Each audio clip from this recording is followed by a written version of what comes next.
Est-ce que vous m'entendez tous? Ouais, c'est bon.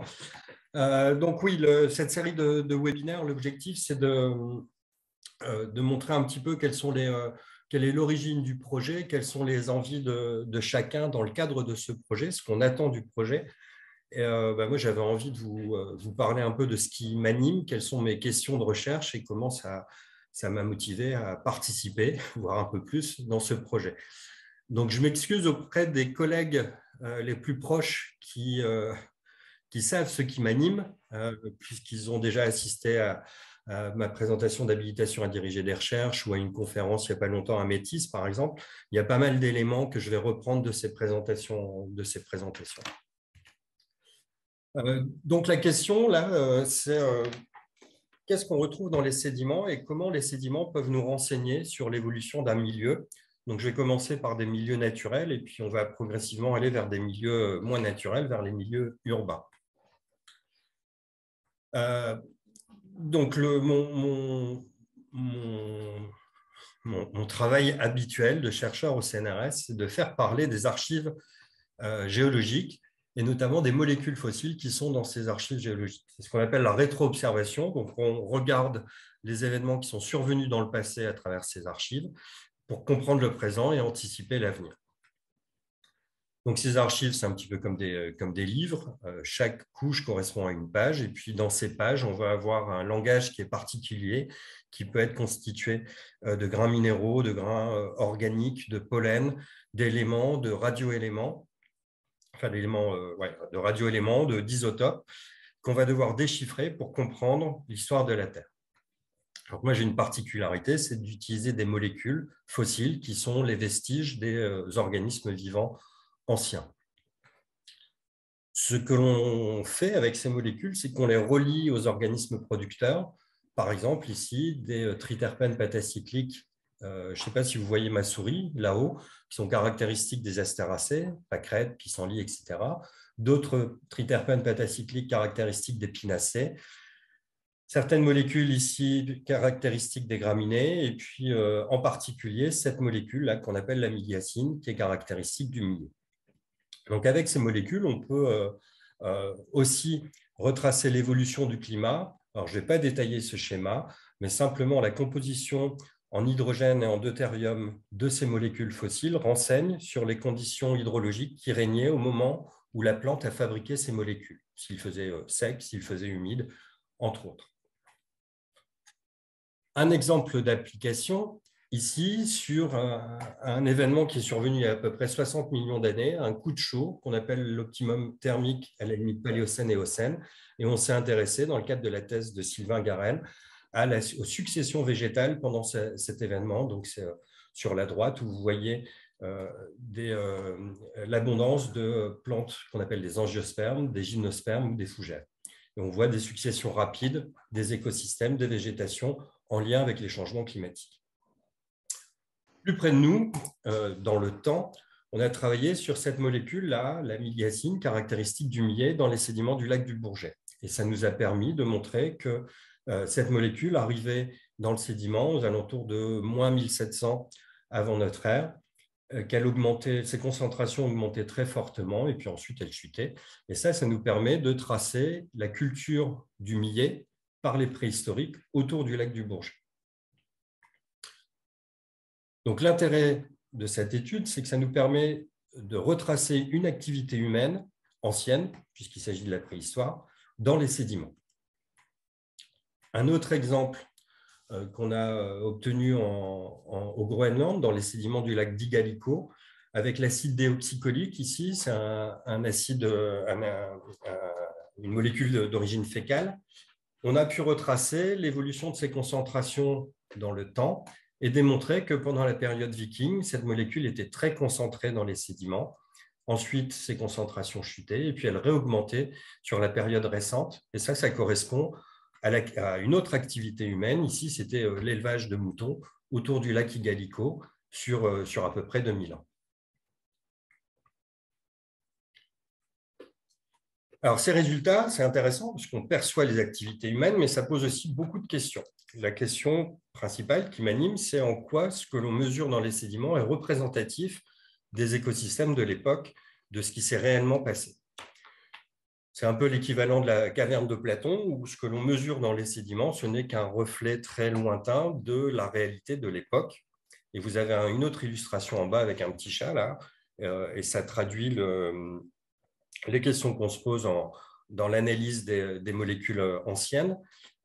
C'est à partir du moment où ces molécules, qui sont par exemple sur une feuille, vont quitter l'arbre, qu'est-ce qui va survenir, qu'est-ce qui va se passer, qu'est-ce qu'elles vont subir jusqu'à ce que la molécule intègre le sédiment.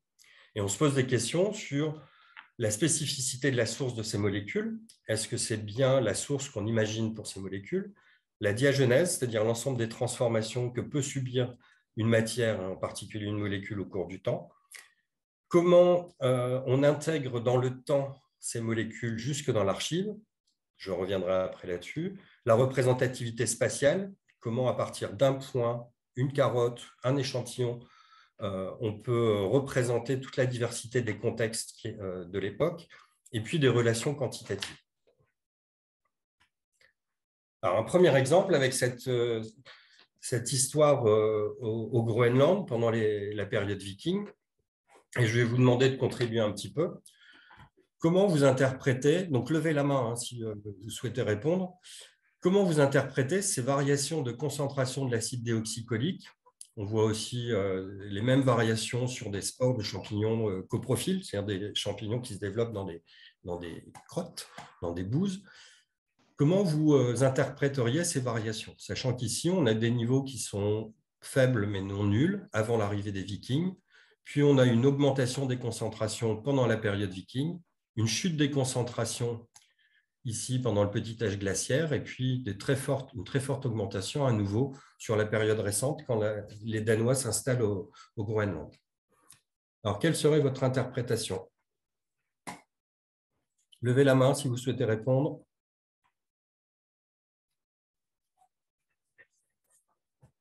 Elisabeth? C'est la seule que je vois à l'écran. Ben, je n'ai pas levé la main. Il faut faire des hypothèses, c'est ça? Oui. Soit il y avait des gens avant les Vikings, mais ils n'élevaient pas de moutons. C'est possible, ça, non? Soit, j'en sais rien. En tout cas, il y a... Est-ce que les Vikings sont revenus après? Alors, si on considère les Danois comme des descendants des Vikings, oui.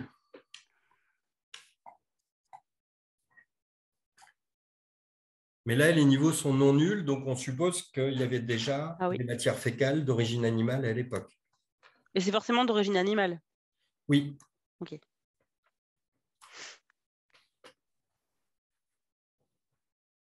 Alors, pourquoi on a des niveaux non nuls ici, avant l'arrivée des Vikings? Parce qu'il y a des animaux sur la Terre, et après, peut-être qu'il y a une activité d'élevage qui augmente les niveaux. C'est Sophie que j'entends? Oui, oui. Okay. Ouais, c'est l'hypothèse qu'on fait aussi, c'est qu'avant l'arrivée des Vikings, il y avait des animaux sauvages qui excrétaient dans le bassin versant, et donc on enregistre ça avec ces acides déoxycholiques, des concentrations qui sont non nulles. Et puis, à la période viking, il y a de l'élevage intensif de moutons, donc les concentrations augmentent fortement. Et puis ensuite, elles baissent drastiquement, quasiment à des concentrations nulles. Donc, comment vous interprétez ça?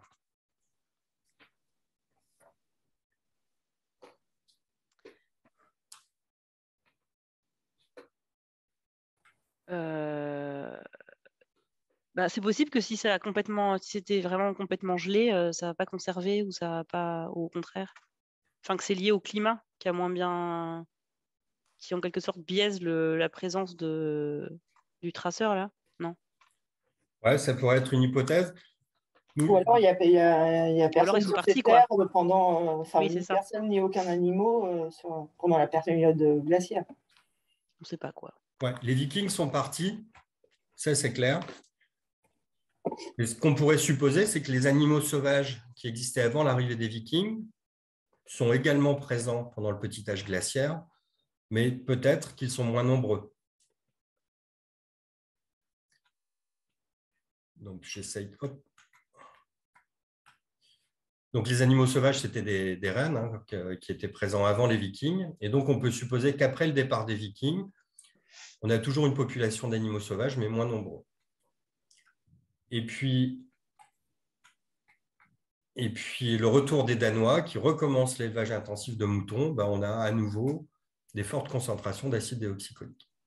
Donc, une interprétation qu'on peut faire de ces variations de concentration, c'est en termes de quantité de bétail autour du lac, avec quelques animaux sauvages des rennes avant les Vikings, de l'élevage intensif, beaucoup moins de rennes après le départ des Vikings, soit parce que les Vikings ont mis le bazar dans les écosystèmes, soit parce que les conditions sont trop froides pour que les rennes se développent. Et puis, pour la période la plus récente, à nouveau de l'élevage intensif. Donc, la question qu'on se pose, c'est est-ce qu'on peut établir un lien quantitatif entre la concentration qu'on a de biomarqueurs fécaux dans le sédiment et la taille du cheptel ou la quantité d'animaux présents autour du lac. Ça vous convient?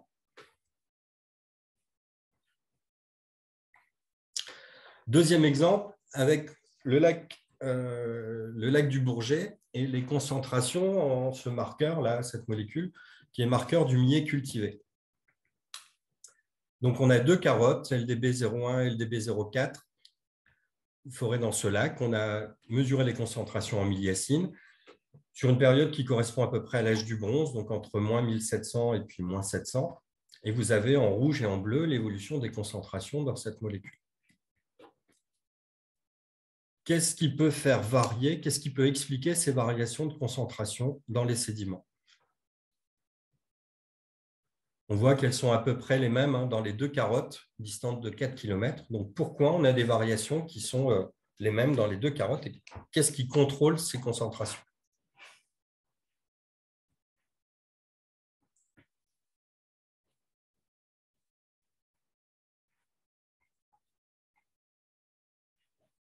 Alors, je ne vois pas vos mains se lever. Et comme il n'y a que la vidéo d'Elisabeth, je vais encore te poser la question, Elisabeth.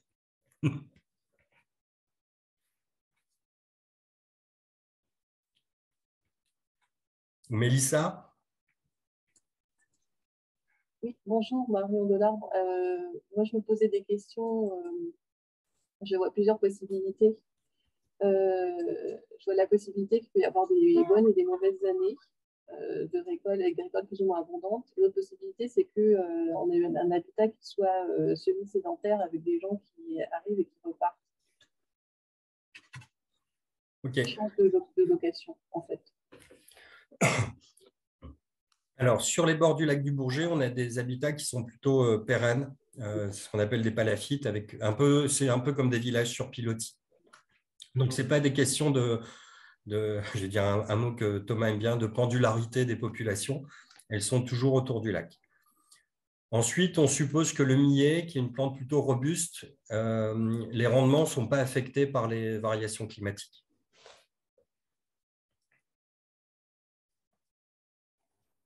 Il peut peut-être y avoir une culture de plus en croissante au cours des temps, justement, peut-être parce que c'est une plante robuste, elle va être privilégiée, donc ça augmente jusqu'à un pic, et puis après, je ne sais pas, il se passe un truc après. Je ne sais pas où, ça a épuisé les terres.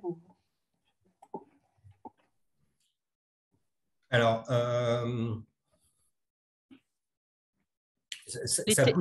ça pousse partout le millet, donc ça ne peut pas être la proposition.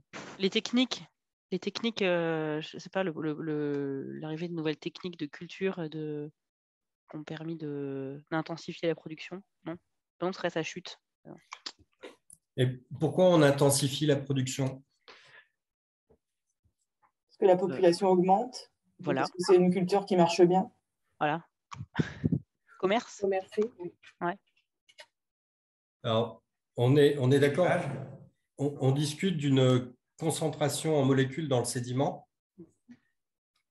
Et vous interprétez ça en termes de population qui augmente. Et puis, j'ai entendu quoi d'autre? Je ne me souviens plus. Le commerce, peut-être. Le commerce. Vous allez loin. Hein. Alors, comment cette molécule arrive dans le sédiment? Ce n'est pas le développement de l'élevage? Alors, en quoi l'élevage pourrait modifier ces concentrations? s'ils ingèrent le millet et qu'ils le rejettent et que ça se retrouve dans les sédiments. C'est-à-dire, les animaux consommeraient le millet? Ouais, non. Alors, on n'a pas d'infos là-dessus, savoir si c'était plutôt une céréale consommée par les animaux ou par les humains. C'est ce qui est frustrant. Et en revanche, on sait que ça a été beaucoup consommé par les humains de l'époque. Ça veut pas dire que ce n'est pas consommé par les animaux, mais c'est beaucoup consommé par les humains. C'est un peu le pain des préhistoriques de l'époque. Peut-être les cours d'eau qui amènent progressivement jusqu'au lac, les molécules qui sont sur toutes les terres alentours. Alors, Sophie, tu pars du principe que le mode de transport de la molécule, c'est par l'eau. C'est-à-dire depuis le lieu de culture, alors on est autour du lac du Bourget, il y a des fortes pentes, c'est-à-dire que les lieux de culture sont assez restreints, ils sont autour du lac, assez proches. Mais depuis le champ jusqu'au sédiment, pour toi, le transport se fait par l'eau. Oh, bah, je ne sais pas, je cherche. Ouais, non, mais c'est une hypothèse. C'est une hypothèse. Mais comment ça peut expliquer des transitions qui sont aussi abruptes? Ouais. Ben oui, c'est bizarre. Ouais. Alors, je vous aide un peu. Oui, Elisabeth? Non, je me tais. C'est précieux. Le millet, c'était une céréale qui était assez précieuse, donc il y a peu de retour à la terre. La molécule, elle est présente dans les graines, et il y a peu de chances que les préhistoriques laissent la graine tomber sur le sol. Donc, on ne peut pas vraiment imaginer que le transport se fasse depuis la plante vers le sol et qu'ensuite le sol soit lessivé jusqu'au sédiment.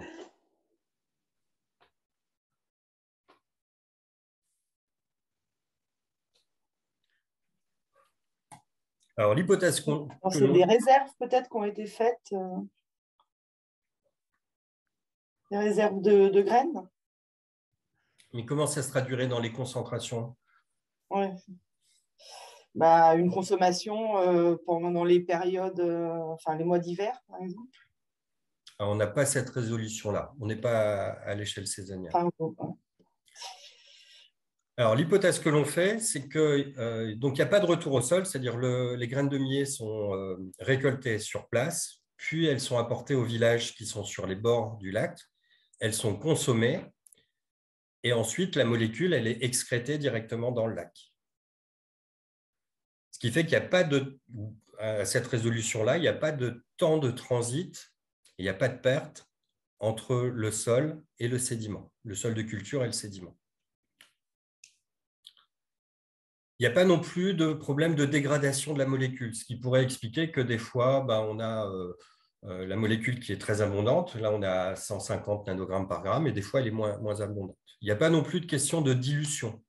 Et on pourrait supposer que la molécule est moins concentrée parce qu'il y a beaucoup de matière minérale et donc ça dilue. Notre hypothèse sur les variations de concentration, elle est liée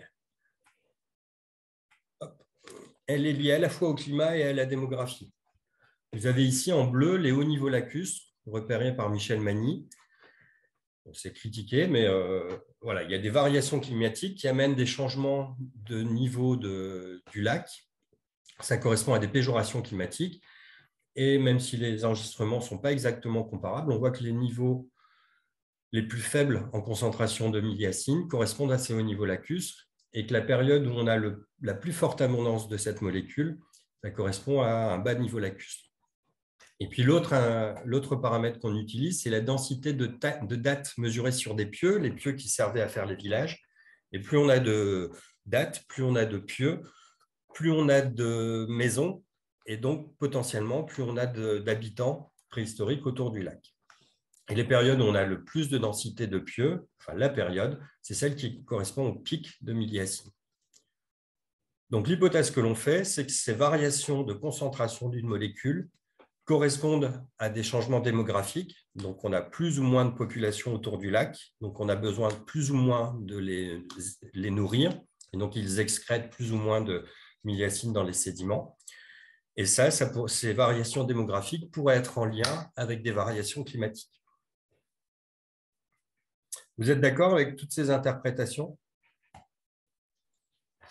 Bah, oui, mais on l'avait dit, un peu, l'histoire de la variation démographique de population. Oui, mais j'ai mes habitudes d'explication de ces courbes. Il faut y aller doucement. Parce il faut prendre plein de paramètres en compte, en fait. Notamment sur se poser la question comment la molécule elle parvient au sédiment et qu'est-ce qu'on peut expliquer. Mais quel est le rapport avec le niveau lacustre? c'est un indicateur de la péjoration climatique, le haut niveau lacustre.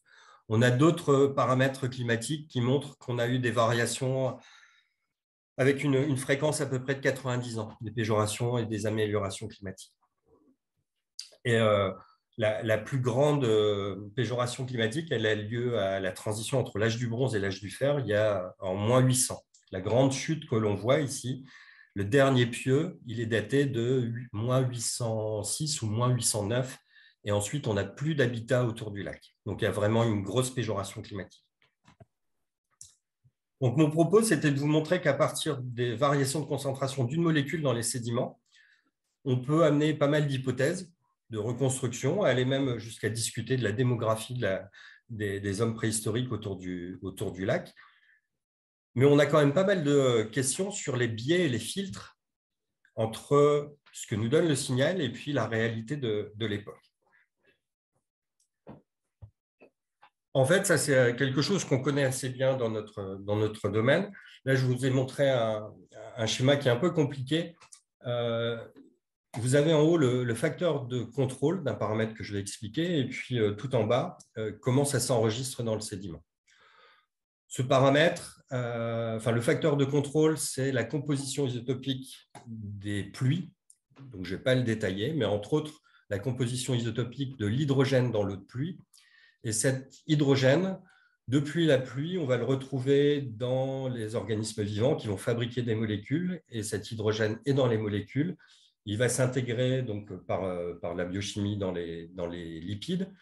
Ensuite, ça va être intégré à l'échelle de la plante. Et puis, ces plantes, dans un bassin versant, vont produire des molécules qui vont être au fur et à mesure intégrées dans les sédiments.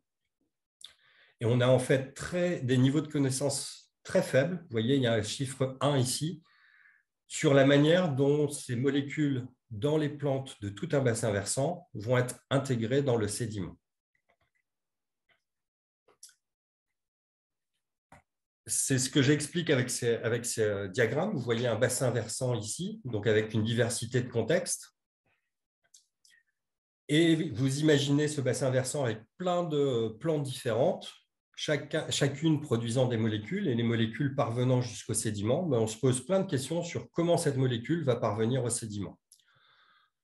Pour un paramètre, peu importe le paramètre, on va avoir par exemple une diversité de valeurs par organisme, une diversité de moments de production, produit en été, produit en hiver, une diversité de modalités de transfert, par exemple des questions de distance à la source, des molécules qui sont produites sur les bords du lac ou qui sont produites en altitude ne vont pas mettre le même temps pour parvenir jusqu'au sédiment, des modes de transport par le vent ou par le lessivage ou par la consommation humaine, des questions de réactivité aussi, ma molécule est stable ou elle se dégrade. Et puis, une fois que la molécule arrive dans le sédiment, est-ce que les valeurs sont toutes les mêmes à l'échelle d'un lac? Est-ce qu'une fois la molécule déposée dans le sédiment, elle va subir des transformations? Est-ce qu'elle risque d'être synthétisée par des bactéries, par exemple, dans le sédiment? Et est-ce qu'il y a des transferts verticaux? Donc, tout ça, c'est des questions qu'on se pose sur ce que l'on peut interpréter d'un signal qui est dans le sédiment par rapport à la réalité de l'époque. Un exemple qui est assez optimiste sur la manière dont le sédiment retranscrit la réalité du bassin versant.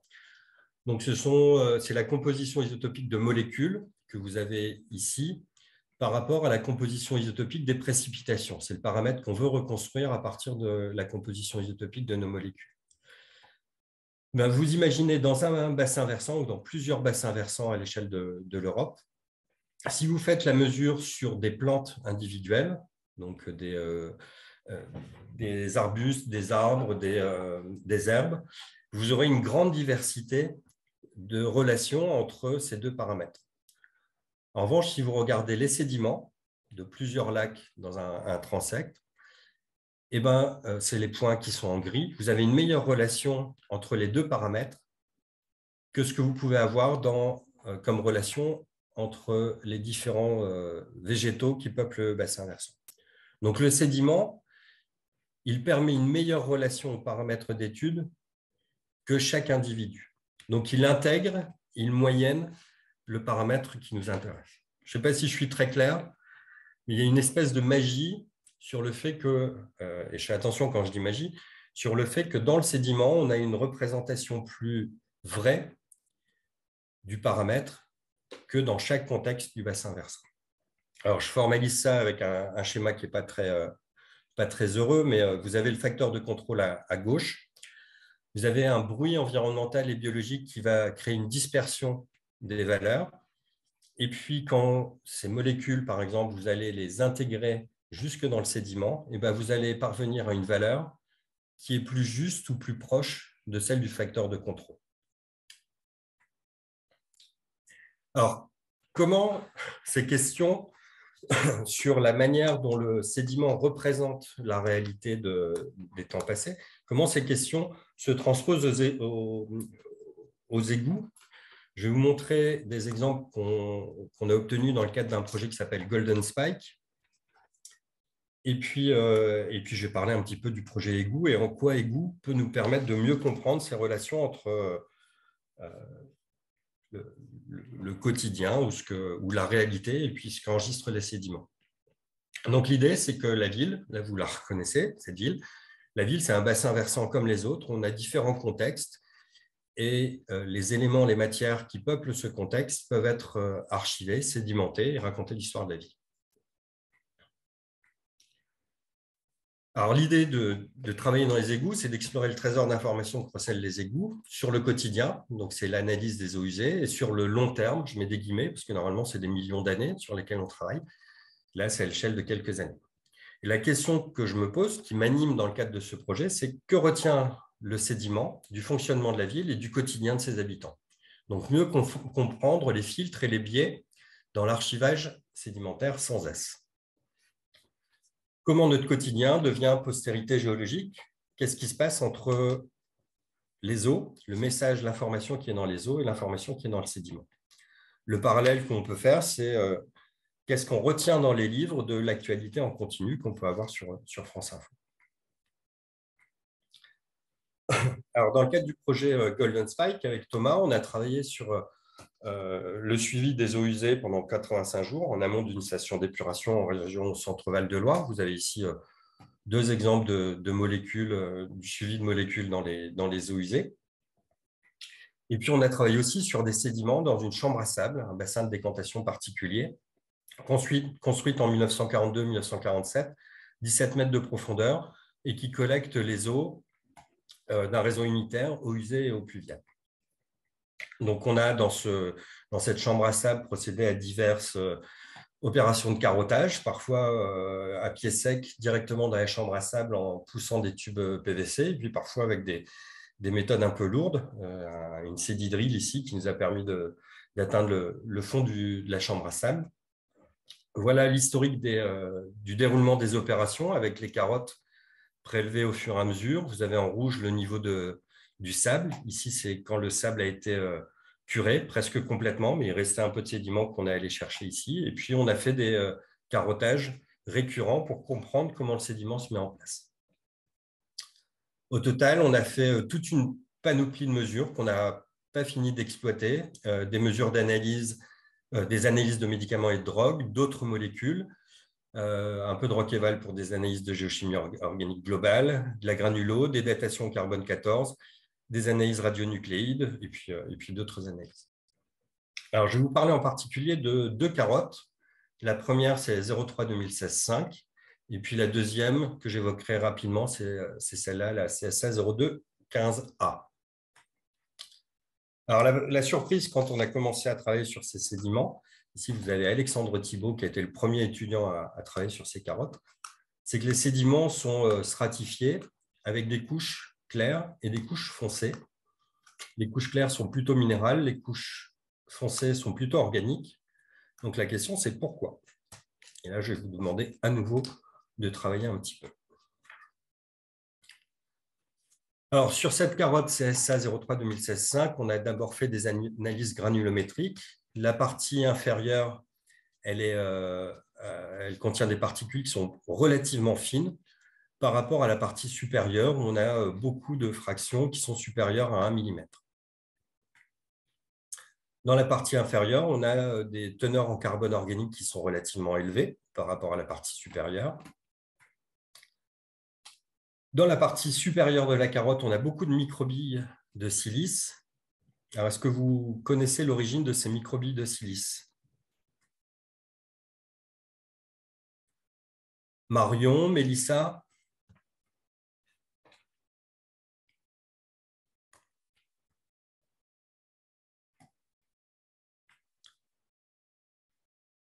Ou Amaury aussi. Voilà la photo au microscope électronique à balayage de ces microbilles de verre, de silice. Alors, est-ce que vous savez d'où elles peuvent provenir?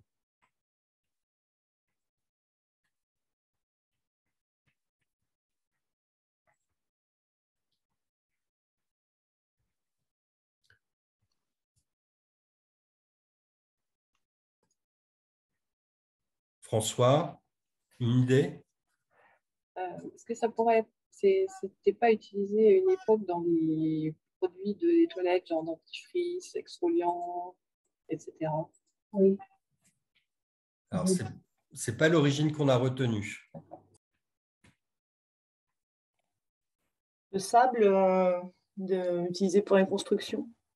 Non, non, c'est des particules qui ne sont pas naturelles.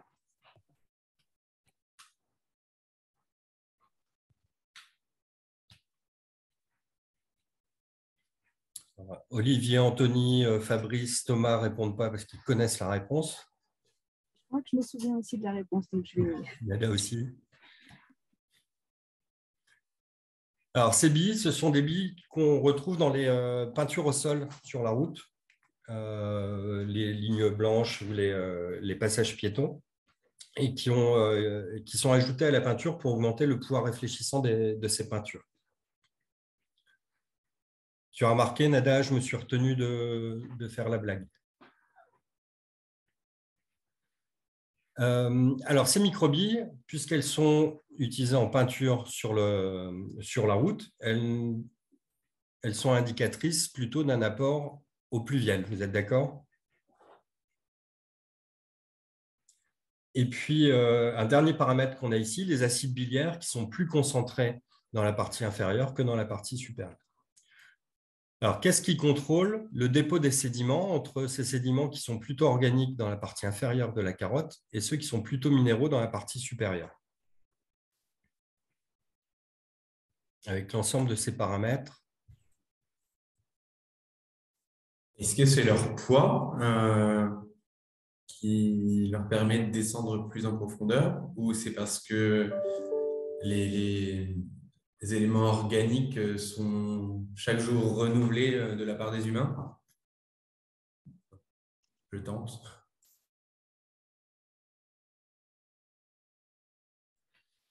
Quand vous parlez de poids, ça supposerait qu'il y ait des différences dans la décantation, c'est ça? Entre des particules organiques légères et des particules minérales lourdes?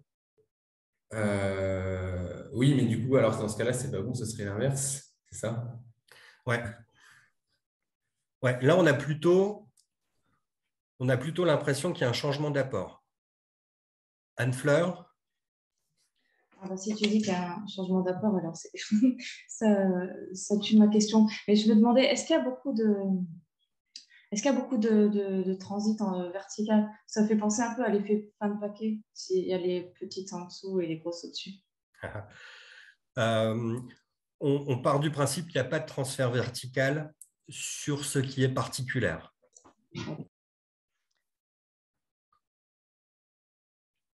Donc non, C'est pas possible que ça composte. Que du coup, les éléments plus vieux, en fait, ils sont plus riches en matière organique parce qu'il y a une sorte de phénomène de compostage, quoi. Ou alors je suis monomaniaque du compost. Non, tu n'es pas monomaniaque du compost, puisqu'il y a aussi des questions de douche. Mais non, parce que rien n'amènera les particules minérales à composter et à devenir des matières organiques. Non, mais elle pourrait se retrouver moins concentrée et donc ah non parce que c'est en quantité. Ok, non, rien. Ok. N'oubliez pas que nous sommes dans un réseau unitaire.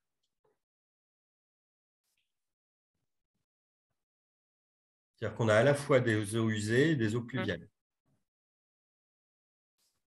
Et donc, il y a plus de pluie qui amène des matières minérales régulièrement? Non.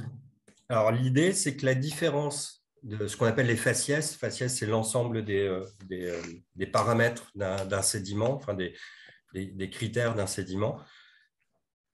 Là, l'idée, c'est que les faciès sont dépendants du type d'apport. Dans la partie inférieure, les sédiments qui sont organiques, qui sont fins, qui sont noirs, contiennent donc du carbone organique, des fines particules, mais aussi des acides biliaires, ce qui témoigne plutôt d'un apport eau usée. En revanche, la partie supérieure, c'est des particules qui sont grossières, avec la présence de microbilles qui est importante. Ça suppose plutôt un apport eau pluviale. Donc la différence, faciès clairs minéraux et faciès sombres organiques, c'est essentiellement lié, je le ferai après, au type d'apport. C'est-à-dire que pendant la période pendant laquelle la partie basse de la carotte s'est déposée, ça correspond essentiellement à des apports de matière provenant des eaux usées, toilettes, douches, etc. La partie supérieure, ça correspond à une période où on a eu préférentiellement des apports provenant des eaux pluviales. Quand on essaye un exercice qui est un peu acrobatique, mais on l'a fait quand même, de comparer la profondeur dans la carotte, donc ce qui correspond à du temps. Hein.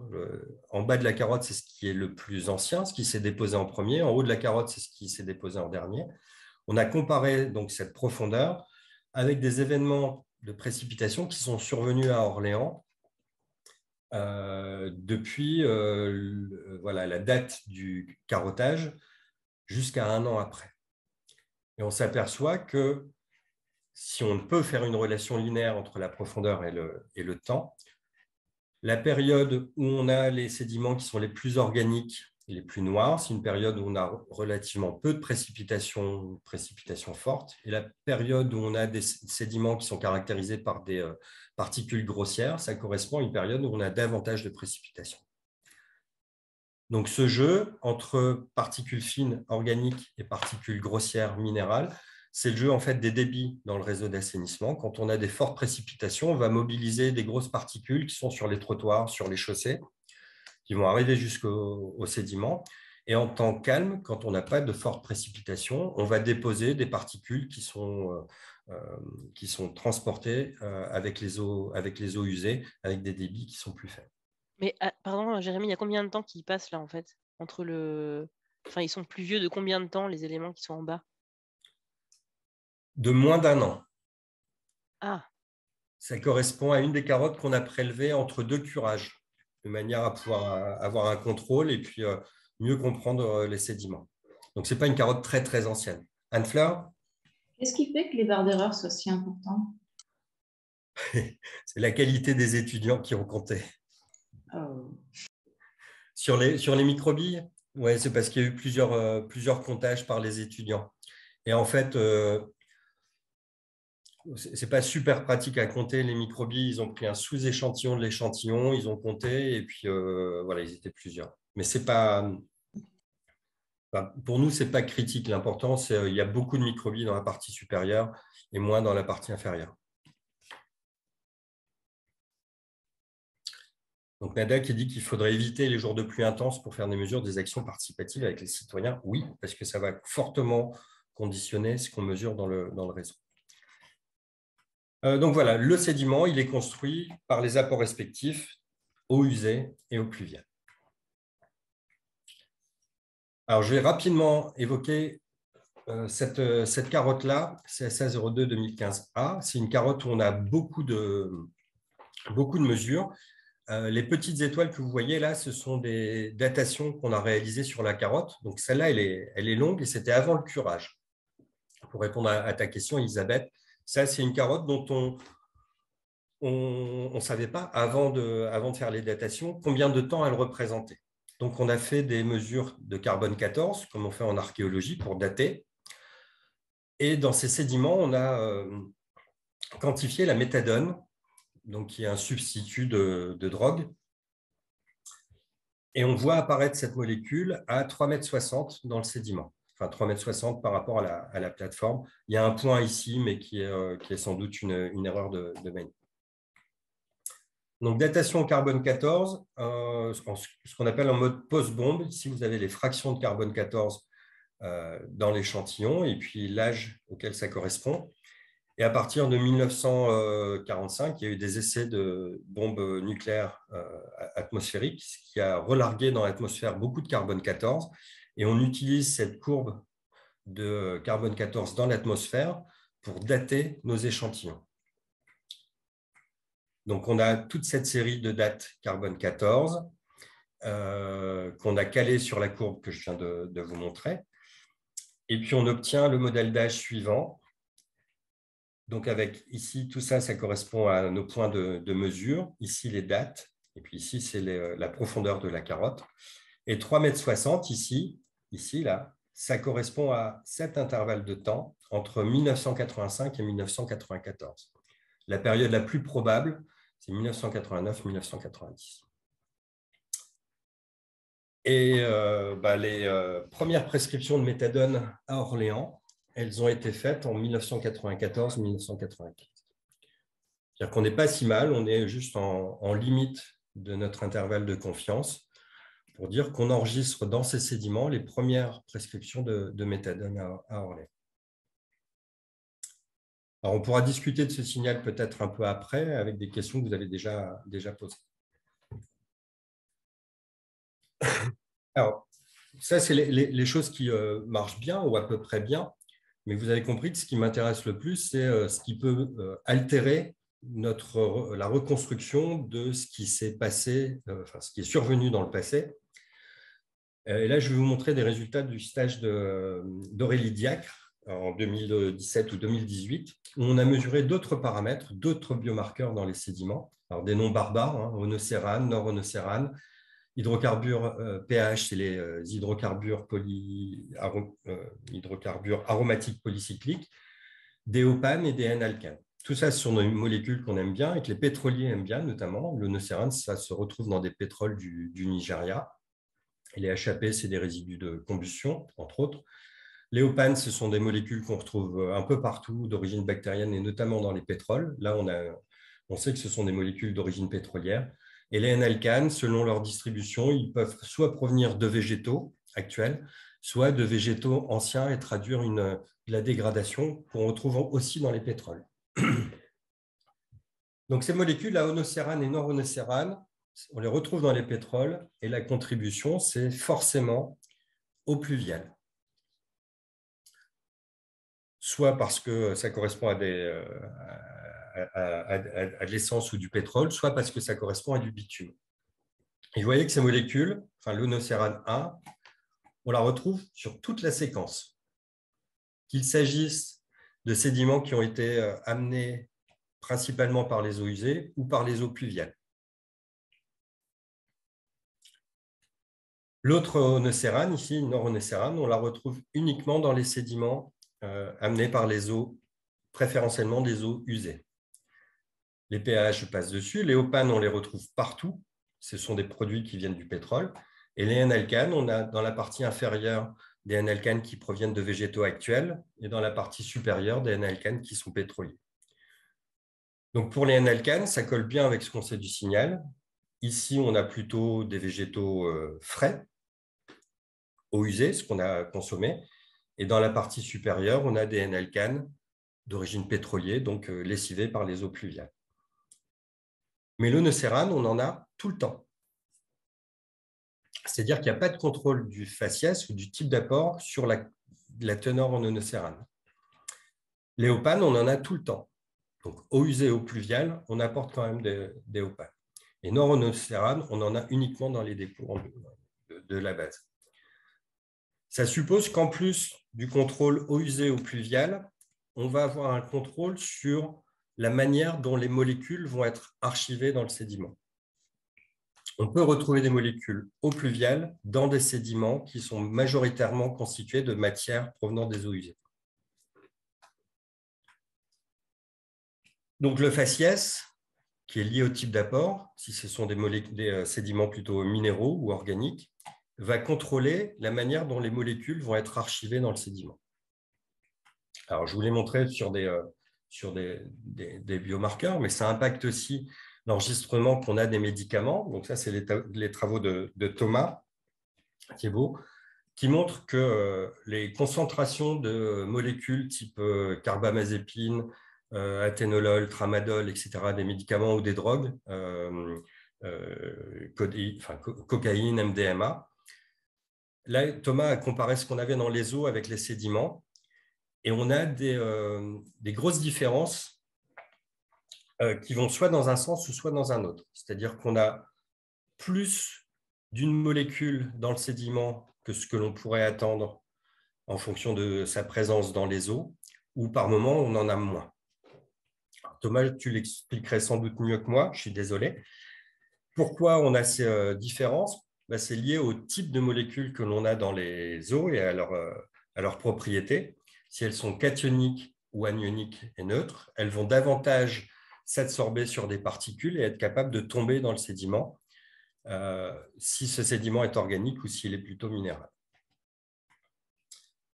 Donc, c'est ce que Thomas a synthétisé ici dans cette figure.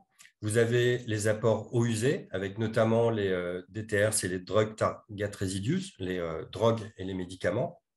Vous avez les apports qui proviennent des eaux pluviales, avec surtout des particules inorganiques, une source intermittente. C'est quand il pleut qu'on a ces apports-là. Ces particules et les molécules dissoutes dans l'eau vont être mélangées, vont interagir dans nos tuyaux, et la manière dont elles vont s'archiver dans les sédiments ou pas vont dépendre de toutes ces interactions qui ont lieu pendant leur trajet. Donc, si l'on veut, ça c'est l'un des objectifs qu'on s'était donné, si l'on veut, à partir des sédiments, être capable de reconstituer la consommation, l'évolution des pratiques des Parisiens à travers les sédiments, on va devoir se poser plein de questions sur la manière dont les sédiments archivent ces molécules organiques. Donc, ça passe de la production, transfert, l'archivage, jusqu'à l'archive, de la même manière que dans les sédiments naturels que je vous ai montré tout à l'heure, lac du Bourget ou lac du Gallico. Et si on veut être capable, à partir de l'archive, de remonter à la production, à la consommation, on va devoir prendre en compte l'ensemble des biais, des filtres qui surviennent depuis la production jusqu'à l'archivage.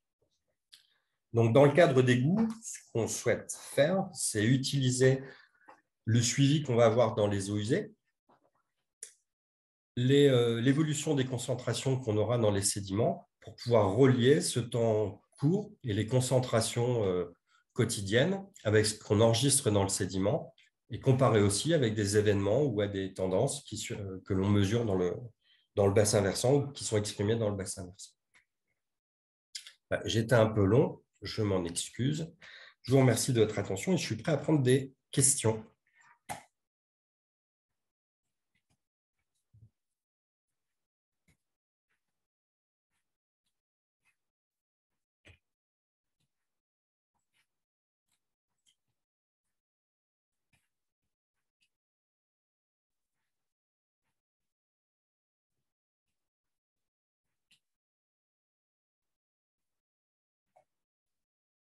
Thomas, tu n'as pas de questions?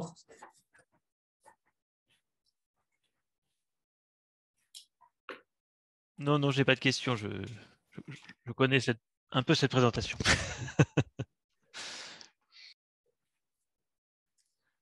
Marion?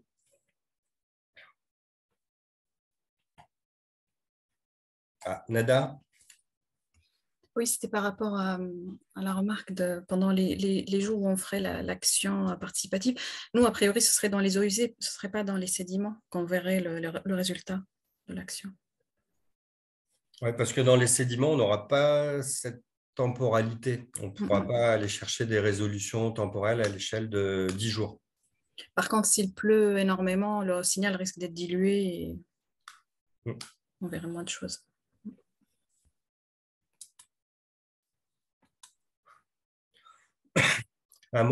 Mon objectif avec cette présentation, c'était de répondre à des questions qui étaient survenues pendant la journée de lancement, notamment si on prend en compte les questions de diagenèse, c'est-à-dire de transformation de molécules dans les eaux ou dans les sédiments. Les transferts verticaux, on ne l'a pas abordé, mais les molécules, on pourrait supposer, Thomas, tu fronces les sourcils, on pourrait supposer qu'il y a un transfert vertical de certaines molécules, puisqu'il y a des transferts d'eau dans le sédiment. Et puis des questions sur la représentativité. On mesure une concentration, mais à quoi ça correspond par rapport aux consommations. Anne-Fleur, ça revient aussi aux discussions qu'on avait vendredi en termes de démarche scientifique. Voilà, on mesure une concentration dans un sédiment, mais en quoi ça peut être relié à quoi on doit faire attention quand on interprète ces concentrations. Absolument.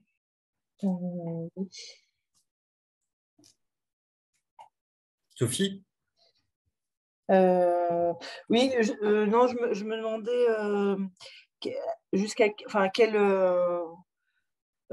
jusqu'où on remonte dans le temps, enfin jusqu'où on peut remonter dans le temps par les sédiments et enfin jusqu'où vous voulez remonter dans le temps. Alors, à Orléans, on avait de la chance d'avoir un ouvrage qui n'avait pas été entretenu. Enfin, on se pose des questions quand même sur cet ouvrage. Si vraiment il n'a pas été entretenu depuis les années 40, on a des dates qui ne nous permettent pas de répondre. Et donc, on avait une profondeur temporelle de plusieurs dizaines d'années. Ça ne sera pas le cas dans le cadre du projet égout, puisque les bassins de décantation sur lesquels on va travailler sont curés de manière régulière. Alors, il y en a certains qui n'ont pas été curés, je crois, pendant 10 ans ou plus. Mais s'ils n'ont pas été curés, c'est parce qu'ils se remplissent pas très vite. Donc, nous, les temporalités qu'on veut chercher avec les sédiments, là, c'est 1 an, 2 ans ou 3 ans d'enregistrement, ce qui n'est pas très long. Mais l'idée, c'est les carottes que l'on fera dans les bassins de décantation, c'est de les conserver, de les multiplier, c'est-à-dire avant chaque curage, on fait un carottage, et de les garder parce qu'on défend le fait qu'elles ont une valeur patrimoniale, puisqu'elles enregistrent une histoire pendant 3 ans, plus 3 ans, plus 3 ans, plus 3 ans, et que ça peut valoir le coup de revenir sur ces tronçons de 3 ans pour expliquer des choses.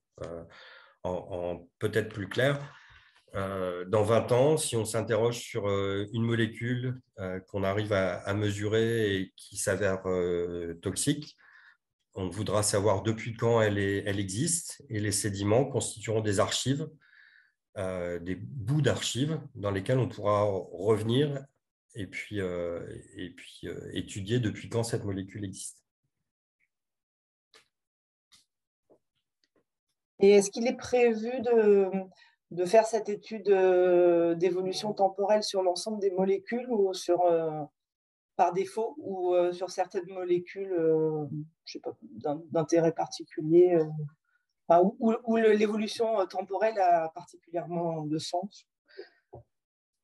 Thomas, tu veux répondre? Bon. Je me souviens plus du début de la question. Je suis désolé, Sophie. Est-ce que tu peux répéter? Mais je veux bien répondre. Oui, je demandais si il était prévu de faire ce travail d'analyse de l'évolution temporelle sur l'ensemble des traceurs qui seront recherchés ou sur certains traceurs qui ont un intérêt particulier d'être étudiés dans le temps plus que d'autres et dans ce cas-là, lesquels sont visés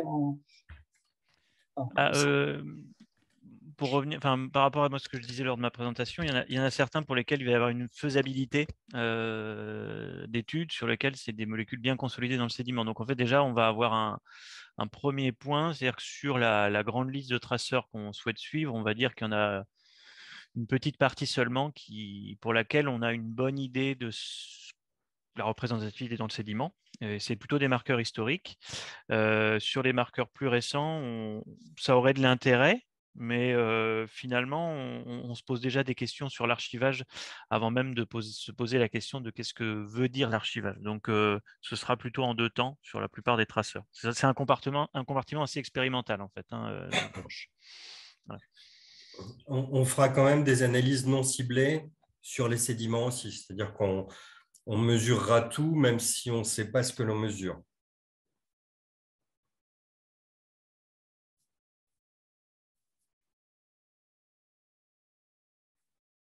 Nada? Juste une petite remarque. Donc, l'avantage du projet Ego par rapport aux précédents résultats que tu as montré pour les Vikings, c'est que là, on a les citoyens qui sont là. Donc, on pourra les questionner sur leurs pratiques pour essayer de comprendre un peu ce qui reste dans les égouts. Et voilà, on aura cet éclairage supplémentaire. Et j'avais une question, en fait. Est-ce que des résultats pour voir un peu comment les molécules se transforment ou se sédimentent pourraient apporter des informations sur des carottes paléo, enfin est-ce qu'il y a des molécules identifiées qui existaient déjà à l'époque ou... C'est compliqué comme question. Moi, vous avez compris que ma motivation, c'est effectivement de mieux comprendre les enregistrements paléo dans un système où on a davantage de contrôle sur ce qui est produit, même si c'est très diversifié, c'est très... si on a beaucoup de molécules, l'intérêt, c'est de mieux comprendre le paléo. Mais en fait, il y a des mécanismes de lissage ou d'intégration qui font que j'ai l'impression on fait davantage confiance à des enregistrements paléo qu'à des enregistrements des quelques derniers jours ou des quelques dernières années. Mon objectif, quand j'ai montré l'enregistrement en miliacine ou en acide déoxycholique, c'est que vous arriviez très vite à des conclusions qui sont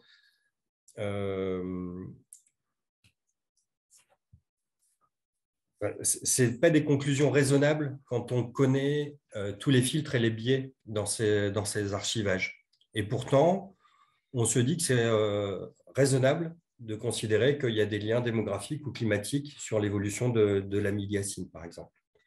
Et j'ai l'impression, notamment à la suite de la réunion de démarrage, qu'on est beaucoup plus critique sur l'interprétation que l'on peut faire des carottes de sédiments subactuels dans les égouts que ce que l'on a sur des temps plus anciens, quitte à ce que ce soit des millions d'années.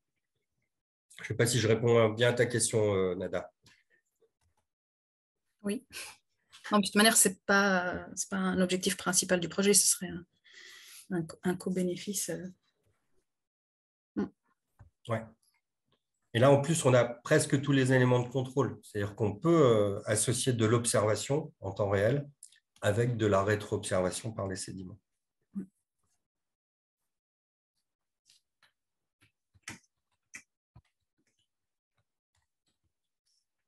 Peut-être qu'on peut arrêter là s'il n'y a pas d'autres questions.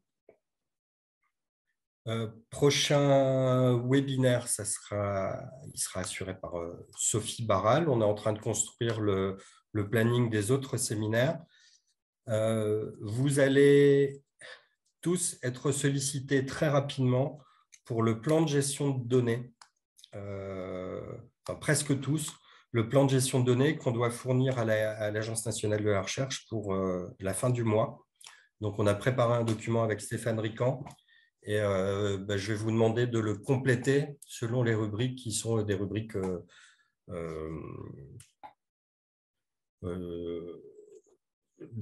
obligatoires par le format de l'ANR. Donc, si vous pouvez répondre rapidement à nos demandes, comme ça, on pourra transmettre à l'ANR et satisfaire à ce premier livrable obligatoire.